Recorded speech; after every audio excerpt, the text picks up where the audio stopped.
பேட்டிங்கில் சச்சின். கோலிக்கு இல்லாத பெருமை அஜித் அகார்கருக்கு உண்டு. ஆச்சரியமாக இருக்கிறதா? இந்தியாவின் தலைமுறை சிறந்த பேட்டர்களான கவாஸ்கர், சச்சின், கோலிக்கு கூட கிடைக்காத பெருமை இவருக்கு இருக்கிறது என்பது உங்களுக்கு தெரியுமா? டெஸ்ட் போட்டியில் விளையாடும் ஒவ்வொருவருக்கும் லண்டன் லார்ட்ஸ் மைதானத்தில் சதம் அடிக்க வேண்டும். அங்குள்ள பெயர் பலகையில் இடம் பெற வேண்டும் என்ற கனவுகள் இருக்கும். ஆனால் அந்த கனவு எல்லோருக்கும் நிறைவேறிடுவதில்லை. இந்தியாவில் கவாஸ்கர், சச்சின், கோலி கூட அங்கு சதமடிக்கவில்லை. ஆனால் இந்தியாவின் பவுலர் அஜித் அகார்கர் 109 ரன்கள் அடித்து அசத்திய சம்பவம் வரலாறாக நிற்கிறது. இந்திய அணியில் ஜவகல் ஸ்ரீநாத் உடன் இணைந்து வேகப்பந்து வீச்சில் ஒரு கலக்கு கலக்கியவர் தான் அஜித் அகார்கர். இந்தியாவின் சார்பில் அதிவேகமாக 50, 200, 250 விக்கெட்களை வீழ்த்தியவர். பட்டியலில் இன்று வரை அஜித் அகார்கர் பெயரே நிலைத்திருக்கிறது.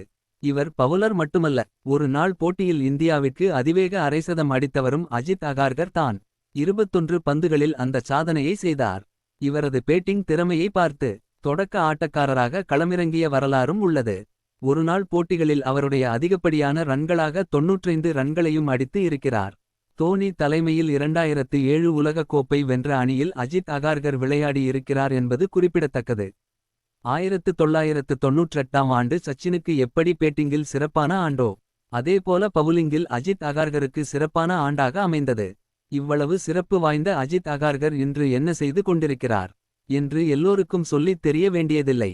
தற்போது இந்திய கிரிக்கெட் அணியின் தேர்வுக்குழு தலைவராக செயல்பட்டு கொண்டிருக்கிறார்.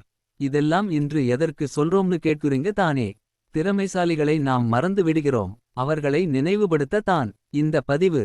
அஜித் அகர்கர் எர்கர் கிங் என்று பெயர் வாங்கியவர்.